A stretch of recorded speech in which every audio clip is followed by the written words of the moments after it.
Welcome, brothers and sisters, to another episode of Truth Matters, where we seek to equip our followers with the tools to discern the truth in an age filled with strategic misinformation and manipulation. Today, Mackenzie and I would like to welcome a very special guest, Barbarom O Neill.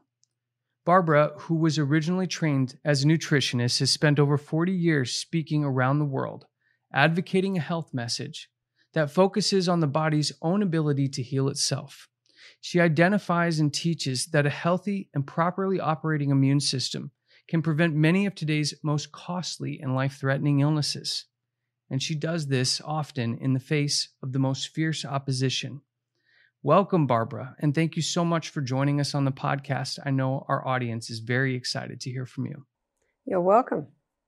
So we've got a lot to talk about today. We do. So much, in fact, that you're going to be joining us for 2 episodes. And we're really grateful for that because the nature of why there's so much to talk about stems from the fact that many today are struggling to differentiate between good and bad information.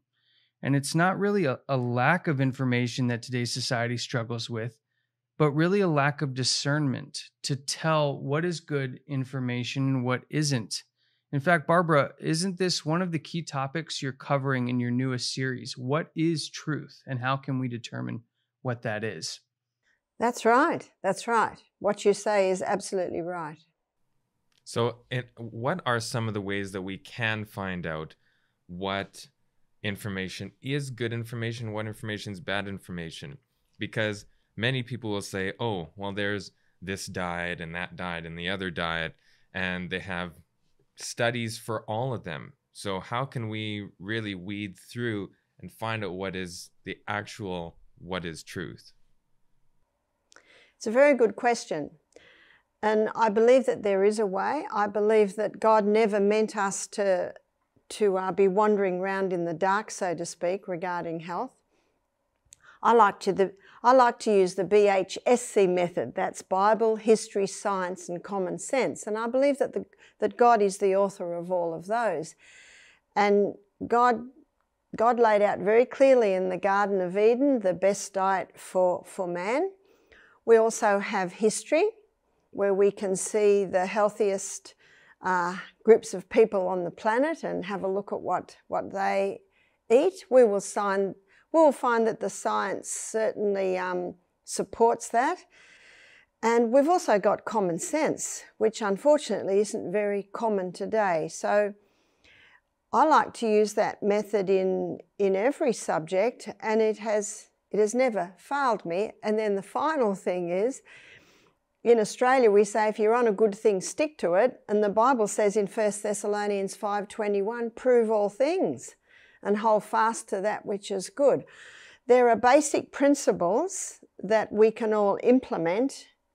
I think the fine-tuning is up to each one of us. A 300-pound person may have a slightly different diet to me, who's a mere 100-pound person. But of course, again, that's common sense. Right. And I think that's a good thing to keep in mind. I think people don't know how to read their bodies properly because they might pick things that feel good at the time or taste good at the time, but not in a long-lasting way. How can we learn to listen to what our bodies are telling us better? That's a very good question. My husband and I have been running health retreats for over 20 years, and I take to heart a saying that came from a book called The Ministry of Healing, where the writer said the only hope of better things is the education of people in the right principles. And there's a proverb, it's Proverbs 14:6. It says, knowledge is easy to him that understands. When I teach, I like to give people an understanding of what certain foods are doing in their bodies. I also like to show them the nutrients that the body needs. Now, taste is important, but unfortunately, many food today tastes good, but it's killing us.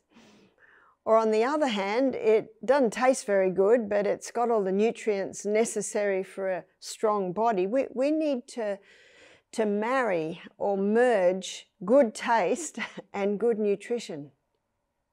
And what role does health and discernment play? Are those two things correlated? Meaning, when we give our bodies the proper fuel to operate, are we better able to follow that message that you found laid out in the scriptures as a proper, not just diet, but in total, being able to be in more alignment with God's will when we follow this message that you preach?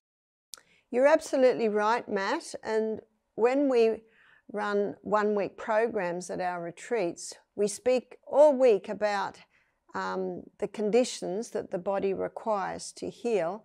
And then on the last day, we go to the mind. And I show how malnutrition, dehydration, they all affect our mind. And there are quite a few books written on this subject.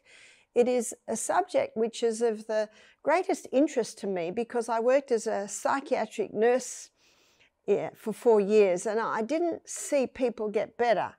And we ate badly, the patients ate badly, but I see people get better now, and I think that's exciting. The same blood that goes through the body goes through the mind, and absolutely our food affects our mind. So then, you mentioned the Bible. So what sort of a diet do we see in the Bible? Because I know some people say, oh, we should be fruitarians because that's what it is in the Garden of Eden. They were eating fruit and only vegetables, and everything else was added later. Well, I like to use the Bible as my guide because I believe it is the Word of God. And I don't think you can improve on the Garden of Eden diet. And in Genesis 1:29, God said to Adam and Eve, "Behold, I've given you every herb-bearing seed which is upon the face of the earth, and every tree, in the which of the tree is a fruit-bearing seed. To you it shall be for meat." So we look at meat as the main substance of their diet. So what's a seed? All your grains are seeds. Another seed is a legume. So there's your chickpeas, lima beans, black-eyed beans, cannellini beans. And the seed, so you've got sunflower seed, pumpkin seed, sesame seed, flax or linseed, chia seed. And the fruit-bearing seed is the nut. Now, I look at that diet and then we look at it nutritionally, scientifically. It's nutrition that I studied at a Bachelor of Science level, and we went right into detail what makes up every food and how does that compare with the body's needs. The 3 essential food groups, so we're looking at nutrition and science now, are fibre, and all of those foods are high fibre. The other essential nutrient is protein. 50% of the membrane around every cell is protein. Protein is the building blocks of the body. So my son James, who inherited my body type, which is hard to put on weight, no fun for a boy who wants to be big and muscly, he certainly worked out a lot, but he had to supplement with protein. Every bodybuilder knows they've got to have the protein to build.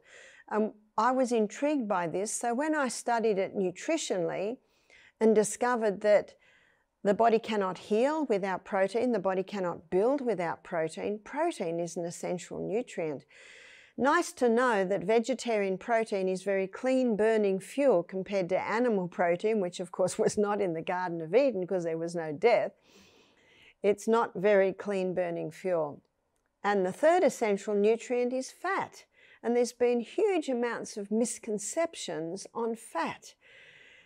And the nuts and the seeds particularly are excellent sources of fat, the fats that our body needs to run. 50% of the membrane around every cell in the body is fat.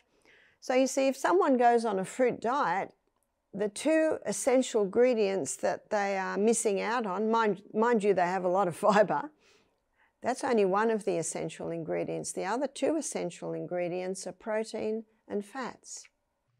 And so I guess it's difficult for a lot of people, and maybe for many of our viewers and our listeners, to understand how to create that balance, because it sounds like what you're describing is there is a vegan lifestyle that may be a healthy lifestyle and a vegan lifestyle that may be an unhealthy lifestyle. Is there a setup where we could consider veganism actually to be dangerous if not done under the right conditions? It certainly can be, and I've met some very sick vegans. I've had several guests say to me, I became a vegan, but I got so sick I had to go back on meat, and I know exactly what's happened. When God said, behold, I've given you every herb-bearing seed, I believe that he meant there to be a balance of the seed. Some whole grains, some legumes, some seeds. And I find a lot of vegetarians, I've met several young men that stopped the meat and ate pasta and bread and cereal, so they actually were overloading the grain part and sadly neglecting the legume part. And then in the back of everyone's mind is this fat phobia that was first presented by Ansel Keys. Here's a bit of history in 1953, that fat causes heart disease. And as Dr. Malcolm Kendrick states in his book, The Great Cholesterol Con, this theory's never been proven. And then I have people say to me, yes, but Barbara, we heard that when you eat fat, all your blood cells clump together. Well, for I'd say 10 years, I did the live blood analysis at our retreat, and I've looked at hundreds of bloods under the microscope, and the only time I saw blood cells clump together is when the person is dehydrated. So I say these things because there are a lot of misconceptions out there. And that's what I like to do. I like to try and dispel the misconceptions and use the Bible, history, science, and common sense to present what is truth, so there's no more confusion. So we mentioned, just kind of jumped in there, a vegan diet. So if people don't know already, Barbara promotes a plant-based diet. So could you explain to us kind of why and what the difference is between plant-based versus vegan? Because there is a little bit of difference there, actually. There's definitely a difference between vegetarianism and veganism. The vegetarian usually does eat some dairy. I have been in places where people have said, you're vegetarian, is that right? I say, yes. And they say, so you eat chicken and fish, is that right? But no, I say I eat vegetables. So you see, there's quite a lot of misconceptions. Some people think vegetarian is you can eat the white meats. Some people think vegetarian, and usually vegetarian is some dairy products, whereas vegan is purely plant-based. And a lot of people say, well, what do you eat? Well, we make some beautiful dishes, and we make creams and cheeses and butters out of blended nuts. A blender's a good thing to have with flavorings, but mostly what we eat is lots of vegetables, some raw, some cooked, and always legumes and some whole grains, so some nuts and seeds, so it's a balance. And when you think about it, there's so many different vegetables, there's so many different legumes, there's so many different nuts, there's so many different seeds, and you can certainly get a balance. It's knowing what to do with it. So one of the first cookbooks that I had was a vegan Indian cookbook, and Indians know how to prepare their legumes. And I've got some good news. No, it's not all hot curries. Beautiful flavors. So it's knowing what to do with them, knowing how to prepare them. And there's a book called Nourishing Traditions by Sally Fallon, and this author looks traditionally at how food was prepared. And she shows how legumes were always soaked. They were always well rinsed. They always had a nice slow cook, usually on the corner of the fuel stove, but they were always made taste beautiful. And by the way, this not only makes them taste beautiful, but it also adds to the digestion of the legumes by adding some whole salt, so by adding maybe onions, garlic, ginger, herbs, a good quality oil. I always put my oil in right at the end so the heat doesn't destroy it. So it really is gaining a knowledge on how to prepare these foods. And it seems like with this health message, there is more than just a physical component. And I think a lot of people struggle with the consistency when they look to make lifestyle changes. And so those who are looking to make that next step into, let's say those who have gone from a meat-based diet to a vegetarian and now want to cross over into that next level, what role does their spirituality, their faith play in being able to stay committed to that plan, that it's not just a physical outcome that we're looking for, but that it's actually a whole wellness that goes along with this message? Can you talk a little bit more about the non-physical component of it? Yes, I certainly can. There's an interesting verse that explains it a little bit, and it's found in 1 Corinthians chapter 3, verses 16 and 17, where the Bible says, "Know ye not that ye are the temple of God, and the Spirit of God dwells in you. If any man defile the temple of God, him shall God destroy. For the temple of God is holy, which temple ye are." Now this takes us to a whole other level, where the Bible says that our body is actually the temple of God, and we really need to look after it. And there's another verse that says, "Know you not that ye are not your own." And so when you love God and you want to please God, you want to live according to His ways, I think that you will take a little bit better care of your body, because as the Bible says, you're not even your own. And then it says, "For you were bought with a price." This is in 1 Corinthians 6, 18 and 19. That this puts a whole nother new light on it. We have no right to hurt this body. And by the way, when we do hurt it, we are the ones that suffer. It's not nice living in a body that doesn't work. And unfortunately, so many people who are my age, in their late 60s, live in bodies that do not work. And it's not genetics. It's actually what you're doing to your body. And I believe that the older I get, the more powerful this message will get. Because when people are young, when they're in their 20s, their 30s, they're basically living on their youth. They're in a body that still has a lot of vitality. And a lot of people blame their problems on age. And I think, poor old age, it gets blamed for so many things. God never designed the body to deteriorate. He designed the body to remain strong. Obviously, the aging is going to come. I do have more wrinkles now than I had when I was 40 or 20. But people are getting old too young, far too young. And so that's one of the beauties of this message is you're going to be living in a body that'll do you well, but it'll also clear your mind. And when our mind is clear, it's a lot easier to discern spiritual things. I think the mind, like you were mentioning earlier, is very affected by the things that we eat. And also the mind can have an effect on how our body is as well. I think in the same book you're referencing, Ministry of Healing, there's a chapter called Mind Cure. Can you talk a little bit about that? Absolutely. In fact, there's one statement in there that I think is very pertinent for this. She says, "Grief, anxiety, discontent, remorse, guilt, distrust all break down the life forces and can invite decay and death into the body." Now that's strong statements. But it is backed up by modern day science. Dr. Carolyn Leaf, in her book, she says that when we entertain or cherish negativity, thorns grow between the dendrites, creating illnesses, even psychosomatic illnesses. The current figures are 50% of people today have or will or are suffering from some form of mental illness. I don't think there's ever been a time on the planet when it has been to such a level.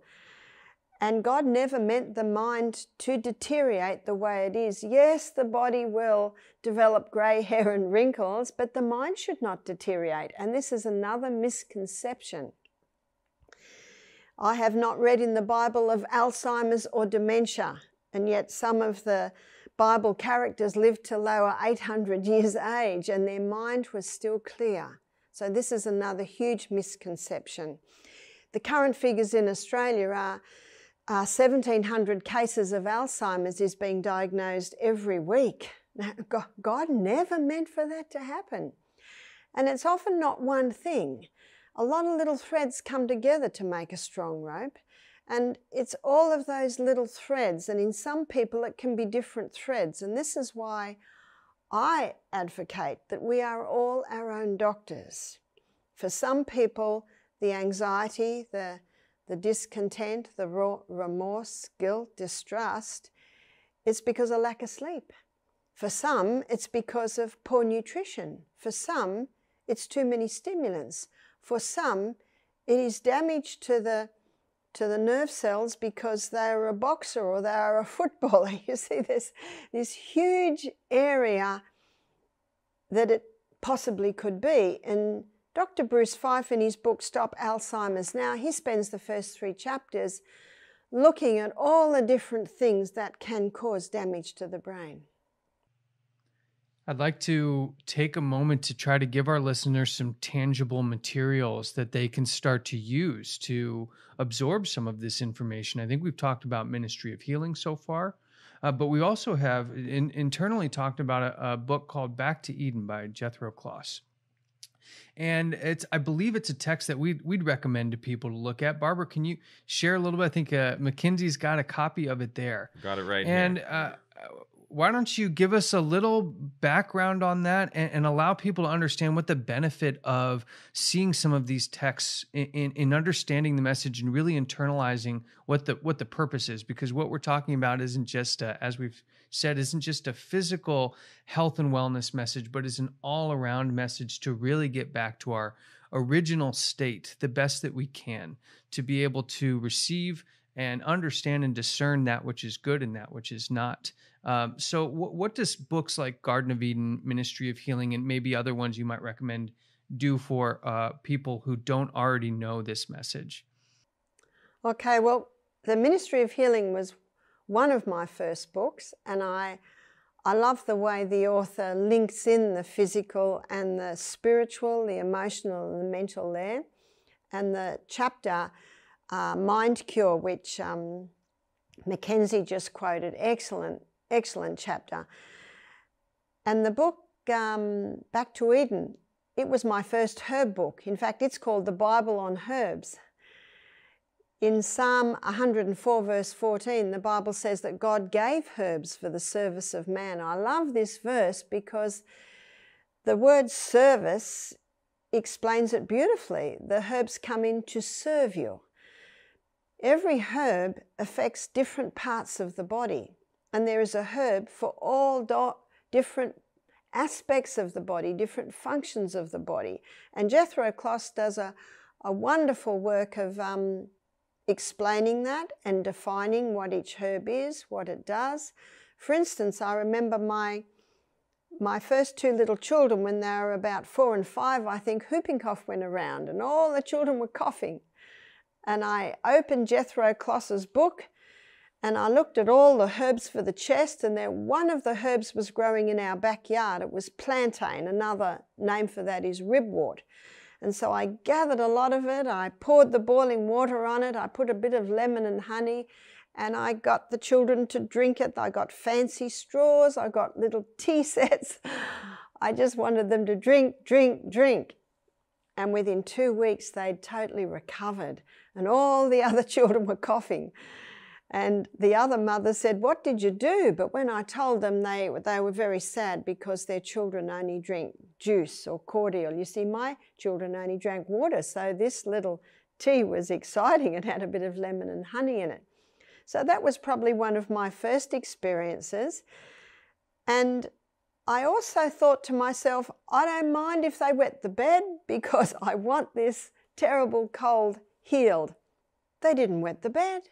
So I went back to the book and looked at it again, and it's also a kidney herb. So that was my first experience of herbs, of finding how the herbs can certainly help. Medicine calls it synergism. They work with the needs of the body. They come in and they say to the body, "Where would you like me? How can I help you?" You see, the body has an inbuilt ability to heal itself, and the beauty of the herbs is they work with that inbuilt body's ability to heal itself. And if someone takes the wrong herb, they're not going to be hurt because the herbs don't harm you. In fact, if someone died from a herb, that would make headlines, wouldn't it? But there are many that die from drug medication, I'm afraid, but not from the herbs. And so I think that Jethro Kloss's Back to Eden is a great book for every home to have. He's done a great reference in the back. If you know, as what I did, my children had a bad cough, so I looked up coughs. I looked the herbs for the coughs, and there were probably about 20, and I was able to bring it down to what was available to me. So yeah, this is a absolutely amazing book. This is one of the books that I also had read, and like she said, it's a great resource. You can actually get it from Amazing Discoveries. I would recommend that everybody gets one of these books. It's very good on herbs, but it has a lot of other things inside here as well as different natural remedies that you can do. It talks about even different diets and how to structure your meals, and it talks about all those things that Barbara was referencing earlier. It's a great resource, and actually this is quite an old book. So Barbara, that's a little bit surprising because we think of the sort of the plant-based or vegan movement as kind of a new thing that's out there. But this is quite an old book already, as well as Ministry of Healing. Yes, it is a very old book. I think it was written in the mid-1800s, as was Ministry of Healing. And Jethro Kloss's story was interesting. Apparently he was quite ill, and he read the Ministry of Healing, implemented the principles and recovered. And from that, he became very interested in natural remedies, and Back to Eden came out of that book. So you are right, the vegetarian vegan diet is not a new one. It has been around for a long, long time. And so have the herbs that God has recommended that we use. So it's amazing how, technology is shifting, and we think that we're getting more sophisticated in what we actually are coming to learn, that going back to original ways of living are actually more sustainable and more healthy for the body and the mind. Now, you talk a lot about the use of herbs and spices in natural remedies. One of those that sits right in the crosshairs is cayenne pepper. And you'll get a wide spectrum, a wide variety of opinions on how and why and when cayenne should be used. But Barbara, you've talked a lot about this. Could you share a little bit about cayenne and its benefits, and also maybe where some people are misusing it or overusing it? I believe you have a story of a gentleman who maybe stuck his whole hand in a jar of cayenne, and maybe that's not the recommended dosage for those kinds of things. But the cayenne is one of those herbs that really can have a lot of benefits for people if they understand and use it correctly. And I know you talk about that in some of your lectures. So while you can only talk about it briefly, maybe point people to a place where they can find a little bit more about that as well. You're absolutely right. A lot of people get confused about cayenne because it's a stimulant. And a lot of people are wanting to get away from the stimulants. Well, we need to define what sort of a stimulant is it. Now, caffeine, alcohol, many drugs, tobacco with its nicotine, they are nervous system stimulants. And they are not good because they certainly are addictive, and not only addictive, but damaging to the nervous system on the body. But this is not cayenne. Cayenne is a blood stimulant. Anything that moves blood is incredibly beneficial to the body. As Leviticus 17:11 states, the life of the flesh is in the blood. So you move blood to an area, you're moving life to the area. You see, the blood contains the nutrients, it contains the oxygen, it contains the water, it carries the white blood cells. In fact, in blood is everything that our body needs to heal. Now, I wanted to define that.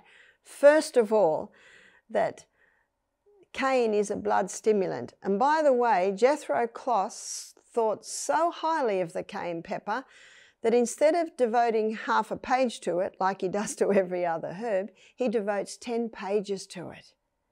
So what cayenne pepper is, it's a blood stimulant. It can be used internally and it can be used externally. And the story that I told you yesterday about the man who had his hand crushed, and they're talking about taking the tip of one of his fingers off. And I said, cayenne pepper, if you wrap cayenne pepper around it, it will stimulate blood into the area. If you can get blood into that tip, you'll get life into that tip, and he will not need to lose. He showed me a picture, and he had put about a teaspoon of cayenne pepper on that fingertip. He'd wrapped it up, and he was just gritting his teeth. He was in so much pain. So I quickly wrote back and said, please take it off immediately. That is just too much. He said, my whole hand is hurting. My whole arm is hurting. I said, no. Now, that cayenne will not hurt that finger, but you've heard the old saying, treatment was successful, but the patient died. We need to keep the person alive and functioning and comfortable. So I wrote back and I said, please. Now, he didn't want to look at cayenne pepper again, and I understand that. He just wrapped his hand up for the night because he couldn't get all the cayenne pepper off. I said, we've got a saying in Australia, let sleeping dogs lie. It had settled right down. I said, just leave it for 24 hours. And I said, and when you open it again, put the soothing aloe on, the aloe vera, the soothing aloe vera. And I said, put a faint sprinkle of cayenne pepper on it, faint.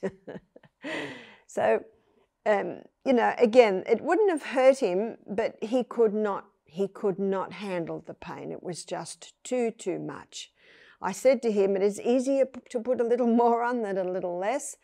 I've even seen a lady come out of a heart attack by giving her cayenne pepper by mouth.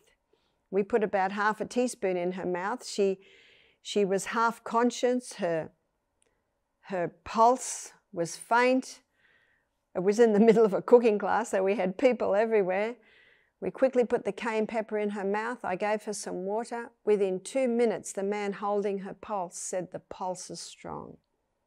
She opened her eyes. All the blood came into her face. She'd been very pale. She wondered what had happened. Her husband couldn't believe it. This was the 4th minor heart attack that she'd had that year. She was in her 80s. He was astonished. What did the cayenne do? The cayenne thinned the blood. The cayenne pepper opened. It just opens those capillaries to get a better and more powerful flow of blood through the body. But taken regularly, yes, it will thin the blood. Yes, it will open those capillaries, but it will also strengthen the arterial wall. So it is an excellent herb for the heart and for the blood.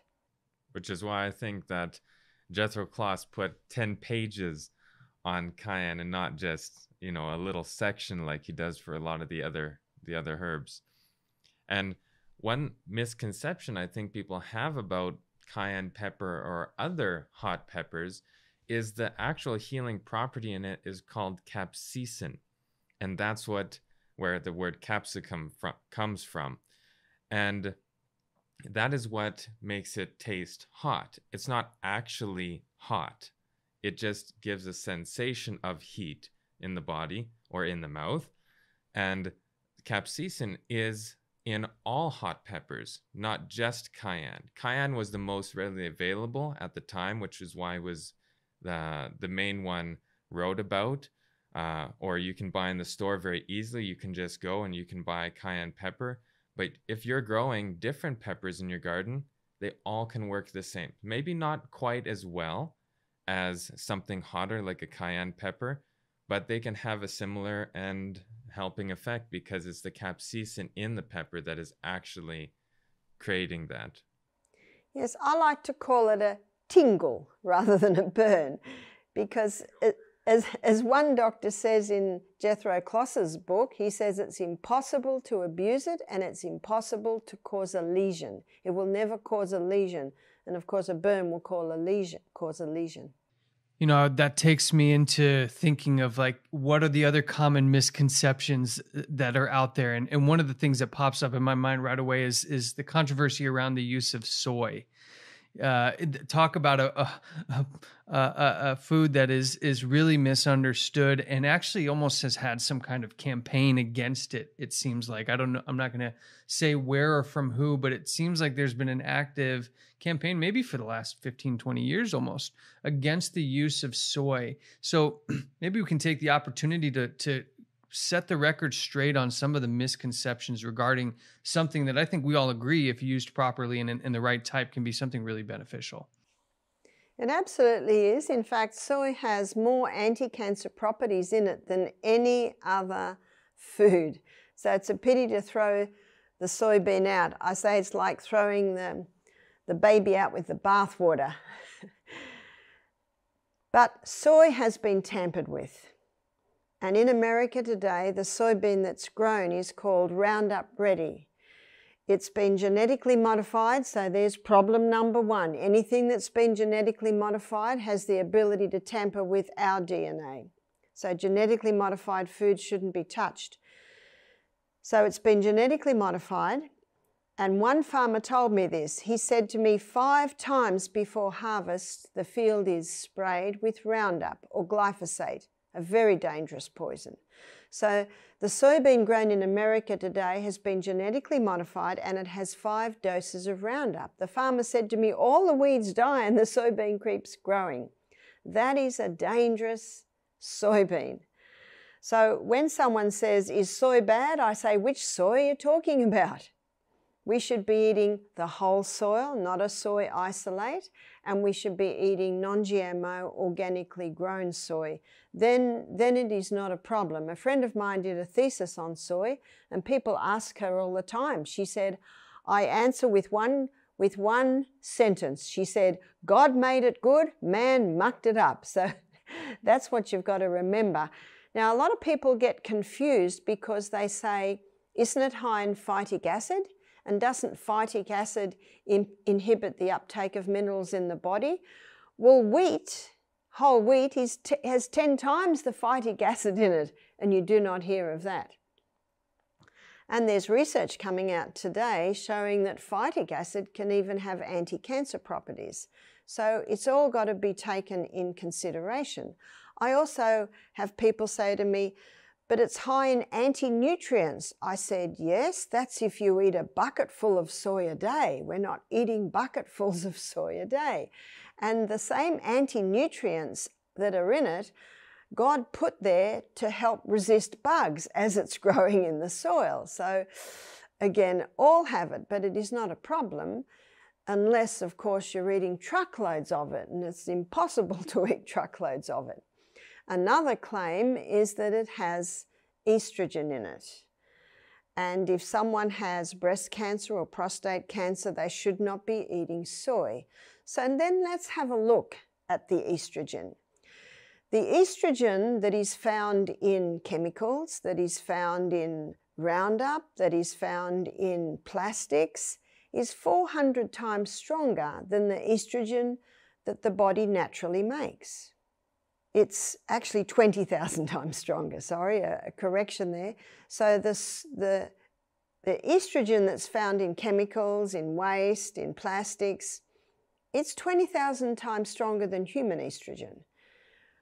Human estrogen is 20,000 times stronger than plant estrogen. So soy is the plant estrogen. So it is the chemical estrogens that are 400,000 times stronger than the plant estrogens. So just that one piece of information alone, that's a bit of science for you, that shows you very clearly we don't need to feed the soy estrogens. It is the chemical estrogens. And the soybean grown in America today is full of those chemical estrogens from the things like Roundup or glyphosate. But let me tell you something about the natural estrogen. So when the natural estrogen, which is quite a mild estrogen, when it comes to your cell, it knocks on the door and says, excuse me, cell, do you need me? And cell says, no, we've already got too much estrogen. And so the plant estrogen sits in the receptor site, just waiting in case it's needed.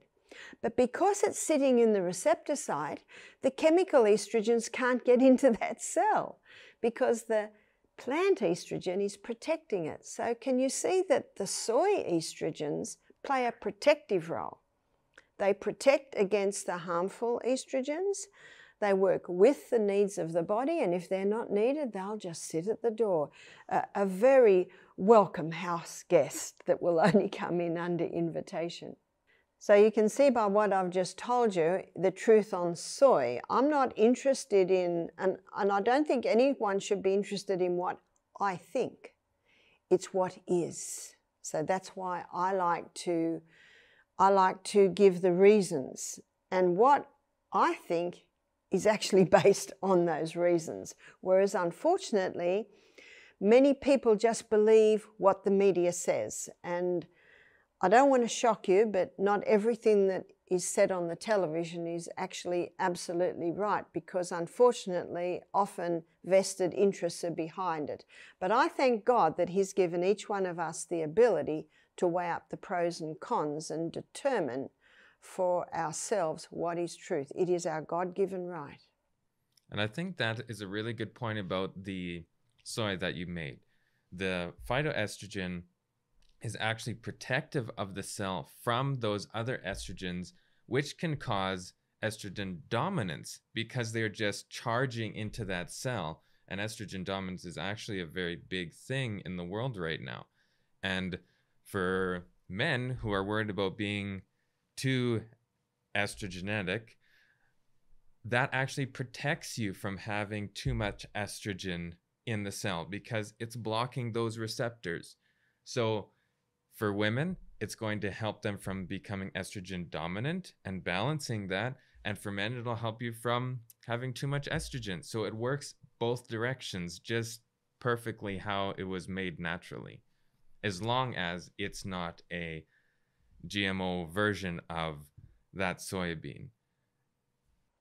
That's absolutely true. And what you say is right, Mackenzie. The estrogen dominance is causing all sorts of problems today. Estrogen is not bad. It's only when it's in high amounts, and the plastics, the chemicals there, and the genetically modified soybean, they're adding to that estrogen dominance. So with men, yes, it's not only that they can be effeminate, but it can even affect their sperm. It can even affect many things that are happening sexually with men. But with women, high estrogen opposes thyroid function, so a woman can get thyroid problems. High estrogen can be the cause of fibroids and cysts developing in the uterus and on the ovaries. And you know, we have so many couples today that are having trouble having babies, having trouble conceiving, and what we're talking about is part of the problem. And one thing to note is there's a lot of things said about soy. Let's take the phytoestrogens in the soy. But what people don't realize is how many other foods they're eating that aren't attacked that have just as much or more phytoestrogens than soya has. Like flaxseed, for example, has very high amounts of phytoestrogens. And nobody's talking about not eating flax because it's dangerous for you. So you have to, look through the actual information, not just hear a number and say, oh, look, there's a lot of phytoestrogens here. That must mean this. But look at all the rest of that and how those play into that. That's absolutely right. I'd like people to, if they can, take some time to study this topic, phytoestrogens, because we're dealing with, as a society, really out of whack hormonal balances. And I believe, and correct me if I'm wrong, that phytoestrogens will, in the long run, help balance those things out. So whether they're menopausal or women who are post-pregnancy or men who are dealing with unwanted holding of fat in some locations, whether it's chest or belly, these things can be related to the bad estrogens that we've discussed. And I think each individual can benefit themselves a lot understanding why phytoestrogen is different and why it's beneficial, as Barbara and Mackenzie have discussed. Barbara, can you let the people know where you talk about this in one of your lectures, and they can hear a little bit more in depth? Yes, absolutely. The presentation that I give is really how to balance your hormones. And if you go to YouTube and you put in Barbarom O Neill balancing hormones, you'll get a 50-minute presentation on it. We're also filming at the moment where we've just finished one, which will also be up soon. So it is not hard to get that information. Now, I wanted to transition us into a discussion about chronic fatigue syndrome and its relation to a lot of the things that we've discussed today. Now, chronic fatigue is a bit of a buzzword that I don't think I heard much over the last decade until about the last 5 or 6 years. At that point, really exploding as those in society who were feeling these symptoms start to come out more and more and say, that's what it is. That's what I've been experiencing. Can you tell us a little bit about what you've learned about chronic fatigue and maybe what it really is and what the sources of that really might be? Yeah, sure. I'll try and be quick. But you're absolutely right, Matt. It's something you really didn't hear about 20 years ago. I like to know why. Newton's third law of motion states that to every action there's an equal and an opposite reaction. You can't just get chronic fatigue, and it is an effect. It is not a cause. So what would be the cause of chronic fatigue syndrome? There is actually only one cause, and that is lack of oxygen at the cellular level. But there could be 100 reasons why there's lack of oxygen at the cellular level. So why do I say that? Well, when you understand the science behind it, in my lectures I explain it. We go to the CBD, the central business district of the human body, is the inside working of the cell. So when you go into the little energy cycle in the cell, there are a couple of different energy cycles. One's called the powerhouse, and that's the mitochondria, and inside of that's the little Krebs cycle. Now that little mitochondria, it's only an 8-step pathway, but it delivers 36 units of energy. Whereas another pathway, which is the glycolytic pathway, 20 steps, it only gives 2 units of energy. So a lot of people with chronic fatigue syndrome, they're running up in that 20-step pathway only giving 2 units instead of 36 units of energy. We have 100 trillion cells in the body. So, you multiply it by 100 trillion times, and if every cell has enough oxygen to deliver 36 units of energy, that person's going to be jumping out of their skin. So I like to go back to the why, to explain that. And that's why I say, and every doctor I've talked to about this, especially specialists in chronic fatigue, say you're absolutely right. What that person needs is oxygen. So then you would inquire, why aren't they getting the oxygen? Is it because, well, there can be a whole lot of things. It can be a whole lot of reasons. Is it because the air in their bedroom is stale? Is it because their pillow's mouldy? Is it because they haven't vacuumed under their bed for a long, long time? Is it because their mattress is getting mouldy and damp? So when they're breathing in that bad air, they're going to wake up feeling like, what do we say in Australia, something the cat dragged in. So they get up feeling, oh no. And so what do they do to give energy? They take a cup of coffee. Now what the cup of coffee or the cup of tea does, it stimulates a crisis response in the body, which gives a little bit of an energy. But because it's an artificial energy, within half an hour, they're down again. The other stimulant is sugar. Put a bit of sugar in the coffee, then they'll get a little bit of a lift. But unfortunately, these stimulants, they're using energy they don't even have. So they're contributing to more lack of energy. And lack of sleep is contributing to it. Dehydration is contributing to it. Another big contributing factor is wheat. You see, the wheat was hybridized in the 1950s, and when it was hybridized, it created a very complex gluten or protein structure. It created a different starch structure. And one of the most common symptoms of someone having an intolerance to the wheat is brain fog, tiredness, and bloating. And how many people have that? And so to turn around from chronic fatigue syndrome, all the stimulants have to stop. The bedroom needs to have a spring clean and the windows open and the screens washed so that, you know, you get a white cloth and wipe over your fly screen, and usually it's black. In other words, even when your windows open, the air coming in may not be fresh because it's oxygen we need. And start exercising. Right now, Matt and Mackenzie, as we're sitting here, we're breathing in 500 mil of air and breathing out 500 mil of air. But when we're running up a hill and we get to the top of the hill, breathing deeply, we're breathing in 3,600 mil of air. And we're breathing out 3,600 mil of waste. So exercise. And if you say to someone with chronic fatigue syndrome, do you exercise? The answer is you don't understand. I've got no energy. Well, guess how you get it? Now, I don't expect someone with chronic fatigue syndrome to run up the hill. Just try walking up the hill. And if you have to stop 3 or 4 times, so be it.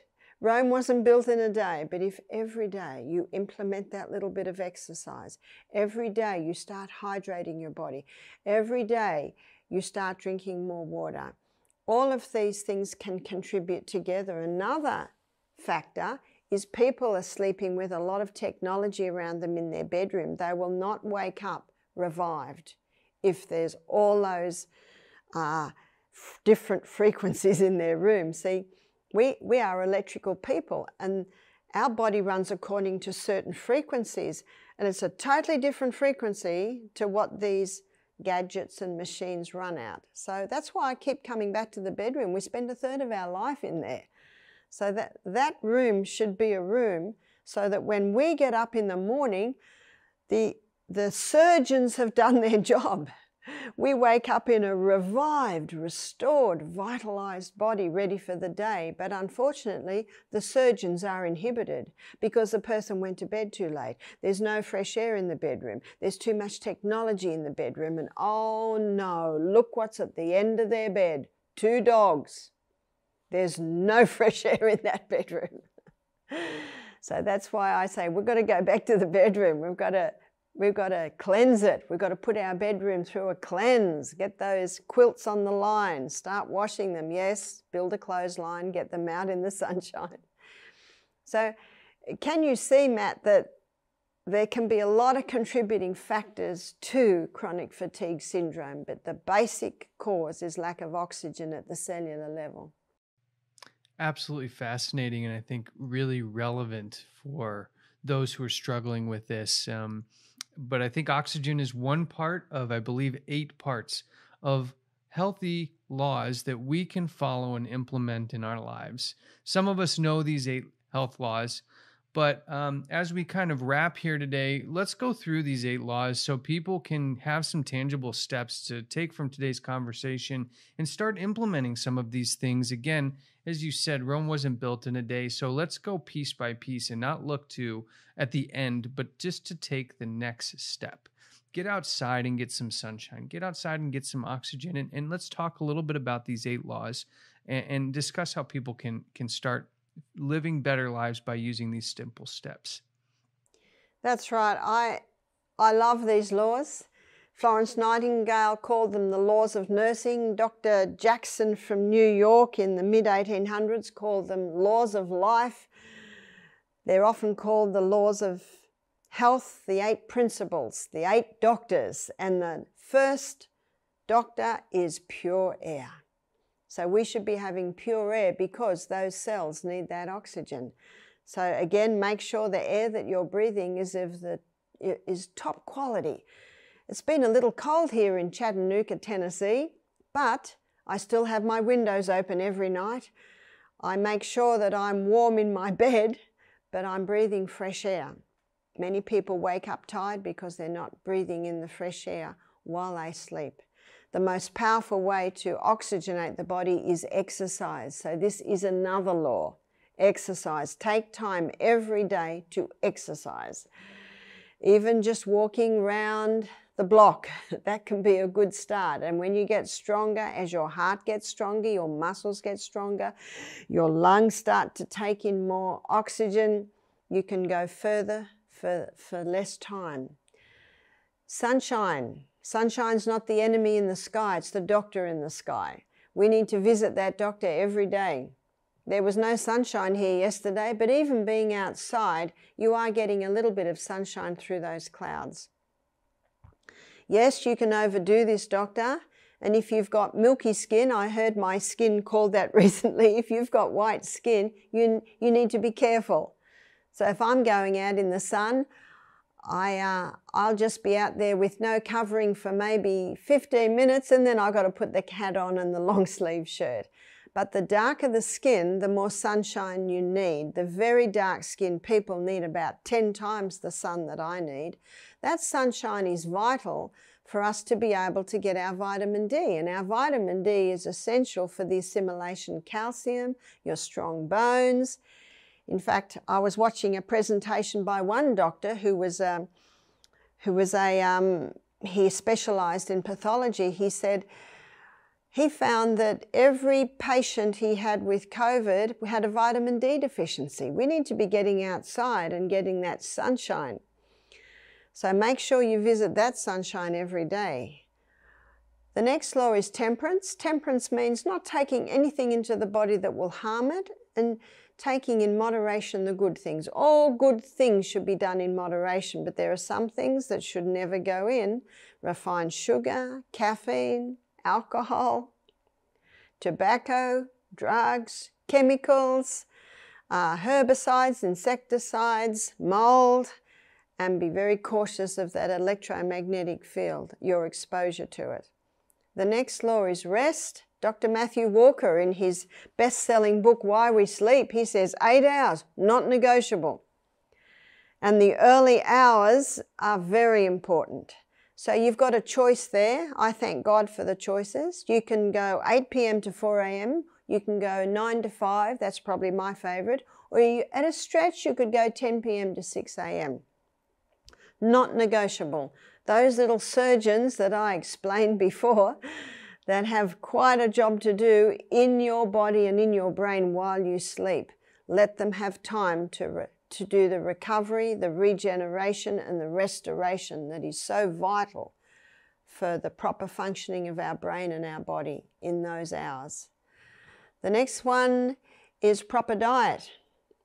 The Garden of Eden diet tells us that we should be having a high fiber diet. We should be having our proteins every day, your legumes, nuts and seeds, some whole grains, but also we should be having the nuts and seeds for our fats, maybe a little coconut oil, olive oil. We'll talk about those oils a bit more in another presentation. If you want to know about them right now, you can go and watch my lecture called Fantastic Fats on YouTube. We also need fiber, so our fiber comes in our fruits and our vegetables. The next law is water. Our body needs hydration. We lose about 2.5 quarts a day, and that 2.5 quarts must be replaced. 2 quarts can come in the form of pure water. The other half can come in as we eat our fruits, our vegetables, maybe herb teas, maybe vegetable juice. So proper diet is important because the body cannot function, it cannot repair, and it cannot heal if it doesn't have nourishment. Nourishment is important, but water is also important because our digestive enzymes are made from water. So it's not only important to eat nourishing food, it's also important to drink water, but not with our meals. We should be drinking water between our meals. We should be stopping the water half an hour before the meal and resume the water about an hour and a half after the meal. That will allow our digestive juices to remain nice and acidic, because it's only in a very acidic environment in our stomach that our proteins can be broken down. And if you have a glass of water half an hour before the meal, the first thing it will do is thicken that mucosa wall that lines the stomach to protect the stomach against the acid environment. The 8th law, the final law, but the best law is trust in divine power. Trust that God has given you a body with an inbuilt ability to heal itself. He knows what he's doing. He gave us the water. He gave us the herbs. He gave us a brain that is able to work these things out. And what Jesus said to his disciples, I think, is very applicable. He said, nevertheless, I tell you the truth, it's expedient for you that I go away, because if I go not away, the Comforter will come. But he said, if I depart, I will send him unto you. And then he says, howbeit, when the Spirit of truth is come, he will lead you into all truth. So when we surrender our minds and our hearts to God, asking for his guidance, he will send the Spirit of truth. And that Spirit of truth helps us to discern right from wrong, helps us to discern through reason, intellect, and judgment what is the best way that we should go. I love this because we have such a personal God that wants to know each one of us personally. We don't have to find him through rosary beads. We don't have to find him through wooden crosses. We don't have to find him in a church. We can just go to him. We can pray to him and say, Father, I want to know you. And what he says is, read the Bible. When you read Matthew, Mark, Luke, and John, you read the stories of Jesus, and you begin to understand and know the great God of heaven that made us with an inbuilt ability to heal itself. But not only that, he will give us the wisdom and guidance to know how to live the best life. Well, that's all the time we do have for today, which is unfortunate because I would just love to carry on with this conversation with both of you, but we will get a chance to do this again. We're going to do another episode, but we're going to shift gears a little bit. And we're going to do this to cover the health message from a different angle. And that is what's happening to health information today, and really what's happened to Barbara. As many know, she's come across some opposition in Australia. And so we want to discuss these things with her and set some of the record straight on what's going on with her personally and the health message overall, trying to discern what is good and what is not. So make sure to come back next time and join us as we look at a different angle. Mackenzie, thank you so much for joining us. And of course, Barbara, what a pleasure. We look forward to seeing you again. Thank you guys, and God bless you each. Thank you very much, Barbara. Thank you.